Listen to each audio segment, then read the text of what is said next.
turagushimye mwami tuzamuye icyubahiro cyawe mwami mu biriho byose mu bizabaho ntawagusimbura mwami uri Imana ishobora byose. Haleluya. Ndabihamya kuri Mana, ndabihamya kuri Imana nzima, ndabihamya mwami gusohoza icyo wavuze, ibyo ukora byose Mana birabyemeza. Uri Imana ikomeye ihambaye, uri Imana ikomeye ihambaye, naba ndwaye ndi muzima uri Imana, naba ntunze cyangwa nkennye uri Imana, naho amasho yose yashira mu biraro, inzabibu nizera imbuto mu gihe cyazo, nakubaha isi yose ikabimenya, nakuvaho isi yose ikabimenya, ibyo byose ntacyagusimbura uzahora uri Imana, ibyo byose ntacyagusimbura uzahora uri Imana. Ndabihamya kuri Mana, ibyo ukora byose Mana birabyemeza. Ndabihamya kuri Imana, nukuri ndabihamya mwami kuri se w'imfubyi, nukuri ndabihamya mwami kugaburira abashonje, ibyo ukora byose Mana birabyemeza. Haleluya. Mutima wanjye urabihamya kuri Imana, mwami uri Imana iri hejuru ya byose, uri Imana ishobora byose. Haleluya. Yesu ashimwe cyane. Tubahaye ikaze kuri Harvest Bible Fellowship Rwanda, itorero ryanjye n'umuryango wanjye, itorero ryawe n'umuryango wawe. Nanone twongeye kwibukiranya ko turi mu minsi 40 y'amasengesho, aho dusenga tuniyiriza ubusa kandi tukifashisha igitabo cya Pastor Rick Warren. Uyu munsi rero tugeze ku munsi wa 8, aho turi buze gusoma mu gitabo cya Zaburi 149 umurongo wa 4. Nanone dusome mu byahishuwe ibice 4 ku murongo wa 11 kugira ngo tubashe kumva neza intego y'uyu munsi wa 8. Reka turambure hamwe Bibiliya dusome. Turahera ku byahishuwe ibice 4 umurongo wa 11, twumve icyo ijambo ry'Imana ritubwira. Mwami wacu, Mana yacu, ukwiriye guhabwa icyubahiro no guhimbazwa n'ubutware koko, kuko ari wowe waremye byose, igituma biriho kandi icyatumye biremwa nuko wabishatse. Amen. Tujya nanone gusoma muri Zaburi 149 ku murongo wa 4. haravuga ngo kuko Uwiteka anezererwa abantu be, azarimbishisha abanyamubabaro agakiza ke. Amen. Intego y'umunsi wa munani rero iravuga ngo waremewe kunezeza Imana. Intego yacu nisubiremo, waremewe kunezeza Imana.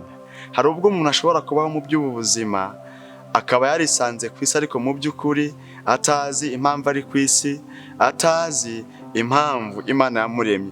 Ariko nta kindi Imana yabikoreye cyangwa se yatuzaniye kuri ino si, ni ukuyinezeza nk'uko twasomye muri ibi byanditswe byera. Akenshi nubaza abantu benshi ukamubaza ngo waremewe iki, hari ubwo atakimenya. Ariko mu by'ukuri dushingiye ku ijambo ry'Imana, icyo ritugaragarije neza ko twaremewe kunezeza Imana. Imana yari dufite kera, uhereye kera kose mu mugambi wayo mugari. Igihe rero twavutse, igihe wavutse, igihe navutse, Imana yarishimye cyane, iranezerwa kubera ko uwo yateganije kera mu mugambi wayo yarageze ku isi. Ikindi, Imana idufiteho inyungu. Biratangaje cyane kumva ko Imana idufiteho inyungu. Niba umuntu yumvaga ko ari imburamumaro bijyanye n'uko yiyumva, amazina bamwita, uko abantu bamuvuga n'uko bamutekereza, ariko mu by'ukuri ni uw'agaciro kenshi imbere y'Imana. Inyungu ya mbere ni uko Imana yaturemye kugira ngo tuyiheshe icyubahiro. Iya kabiri ni ukugira ngo dusohoze umugambi w'Imana turi kuri iyi si. Indi nyungu ya gatatu ni iyo kugira ngo dutere Imana kunezerwa. Nitubona ikabona ibyo dukora, ibyo tuvuga, uburyo twitwara, uburyo dukora ibiri mu mugambi wayo kandi ishaka, yishimira, bityo inezerwe. Ubwo rero nimba twararemwe kugira ngo duhimbaze Imana, tunezeze Imana, birakwiye ko intego yacu y'ubuzima ariyo kubaho duhimbaza Imana. Imana rero yaturemye mu ishusho yayo, ni iby'igiciro cyinshi. Biratangaje kumva ngo naremwe mu ishusho y'Imana, waremwe mu ishusho y'Imana. Gute rero? Nuko Imana niba yishimira ubuzima, natwe yaduhaye kwishimira ubuzima. Ikindi, niba Imana igira amarangamutima, yanezerwa, yababara, natwe yaduhaye kunezerwa, yaduhaye yego kugera mu bihe bituma tubabara tukaba twababara. Ikindi, Imana niba ari inyembabazi, inyempuwe, niko natwe yadushyizemo umutima w'imbabazi n'umutima w'impuwe. Ikindi nanone, Imana ni urukundo, natwe muri twe habamo cyangwa se turangwa n'urukundo rw'Imana. Imana rero irusheho kukwegera muri ibi bihe turiho dusenga, muri ibi bihe turiho dushaka ubwiza bw'Imana, kugira turusheho kumenya uburyo turaba agaciro mu maso y'Imana, uburyo twaremwe kugira ngo tuyinezeze. Kunezeza Imana rero burya niko kuramya. Umuntu wanejeje Imana, umuntu wakoze ibyo Imana ishaka, burya bwose uwo muntu aba aramye Imana. Kuramya Imana ni iki rero? Kuramya Imana ni cya gikorwa icyo ari cyo cyose umuntu akora kinezeza Imana. Iyo cyayinejeje, kubw'ibyo Imana irishima, kuko uwo yaremye mu ishusho yayo aba yayiramije. Ikindi nanone, kuramya birenze kuririmba. Akenshi bijyanye n'aho twakuriye, batureze mu by'ijambo ry'Imana, cyangwa se uko twagiye dufata ibintu, hari ubwo twumva kuramya Imana ari ukuririmba. Umuntu akavuga ati wenda niba ari nk'iteraniro ryabaye, abantu bakavuga bati tugeze mu mwanya uyu n'uyu, hari umwanya wo gukora ibi, gukora biriya bindi, ngo hari n'umwanya wo kuramenya. Ariko mu by'ukuri ibikorerwa mu iteraniro byose, haba gusenga, haba guca bugufi, haba guturiza imbere y'Imana, haba kwatura ibyaha, haba amashimwe mu buryo butandukanye, haba mbese kumva ijambo ry'Imana, haba indirimbo, icyo ari cyo cyose gikorewe mu nzu y'Imana, gikozwe mu kuri no mu mwuka, icyo cyose cyitwa kuramenya Imana. Bene data rero bakundwa, inshuti z'umusaraba, aho mudukurikiye, mwumve ko icyo tuzakora cyose nikinezeza Imana, bizaba byitwa ko twayiramije, kandi iyo tuyiramije Imana iranezerwa. Ikindi nuko iyo turamye Imana si twe binezeza cyangwa bikwiriye kunezeza. Mbese mu yandi magambo, kuramya Imana si wowe cyangwa se si jye byagize gute byashyiriweho, ahubwo kuramya Imana byashyiriweho iki? Byashyiriweho kugira ngo Imana ubwayo inezerwe, Imana yishime. Kandi niyishima ivuga iti koko ba bantu naremenye bazi impamvu nabaremye, bazi icyo nayiremeye. Hari bikunze kubaho cyane, twagiye mu iteraniro cyangwa se twahuriye mu ngo turiho turasenga cyangwa se n'ubundi buryo ubwo ari bwo bwose, ugasanga bamwe mu bakora umurimo wenda nko kuririmba cyangwa se kubwiriza barabikora bishingiye kuko abantu bari bubabone cyangwa se bari bubatekereze, bari bwakire inyigisho, ibibwirizwa cyangwa se indirimbo zabo. Ariko mu by'ukuri mureke ibyo dukora byose mu iteraniro mu buzima bwacu ntibibe kutunezeza twebwe ubwacu, ntibibe nko kwiyerekana cyangwa se kwigaragaza, ntibibe kugira ngo abantu badukomere amashyi bavuge bati rwose watwigishije neza, watubwirije neza, uyu munsi waririmbye neza. Ahubwo ibyo byose bibe kugira ngo Imana ihimbazwe, abantu b'Imana barusheho kumenya Imana, barusheho kuyisobanukirwa. Nibayisobanukirwa noneho babe mu buzima Imana ishaka kugira ngo babemo, kandi nibigenda uko nguko Imana izarushaho kunezerwa. Ari byo twita nanone kuramenya. Ikindi nanone dukwiriye kumenya nuko kuramya Imana bikwiriye kuba ubuzima. Hari ubwo umuntu ashobora kugira imyumvire itandukanye yuko kuramya Imana hari ibintu bigize ubuzima, muri bya bice bigize ubuzima hakabaho n'igice cyitwa kuramenya.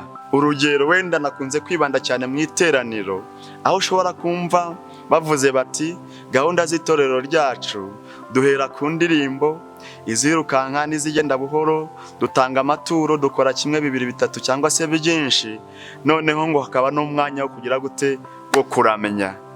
Ariko mu by'ukuri bantu b'Imana, igihari n'icyuko mu iteraniro aho ubwoko bw'Imana buteraniye, icyo ari cyo cyose gikorewe mu iteraniro cyitwa kugira gute kuramenya, mu gihe gikozwe mu kuri no mu mwuka. Ikindi kandi nanone nuko kuramya nibihinduka ubuzima. Nkuko iyo dusomye mu Bakolosayi ibice 3:23, reka hari tuhasome Abakolosayi ibice 3:23, twumve icyo hatubwira uburyo dukwiriye kubaho ubuzima buramya Imana. Ibyo mukora byose mubikore mubikuye ku mutima nk'abakorera shobuja mukuru badakorera abantu. Ijambo ry'Imana ritubwiye ko ibyo dukora byose, ni ukuvuga twaba turi mu rusengero, mu iteraniro, twaba turi mu ngo zacu, twaba turi mu kazi gatandukanye aho dukorera, cyangwa se aho turyamye, mu buryo ubwo ari bwo bwose mu bice bigize ubuzima, ibyo dukora byose ngo tubikore nk'abakorera databuja mukuru. Nitubikora gutyo bikaba umwitozo, bikaba ubuzima bwacu, icyo gihe nibyo bizitwa kugira gute kuramenya Imana. Imana yo mu ijuru rero ibaho umugisha. Ndagira ngo wenda babwire ingingo dukwiriye kuzirikana kuri uyu munsi wa 8. Ingingo nkuru dukwiriye kuzirikana ivuga ngo naremewe kunezeza Imana. Umurongo tugiye gufata mu mutwe kuri munsi wa 8, Zaburi 149 ku murongo waho wa 4. Mureke tuwusome.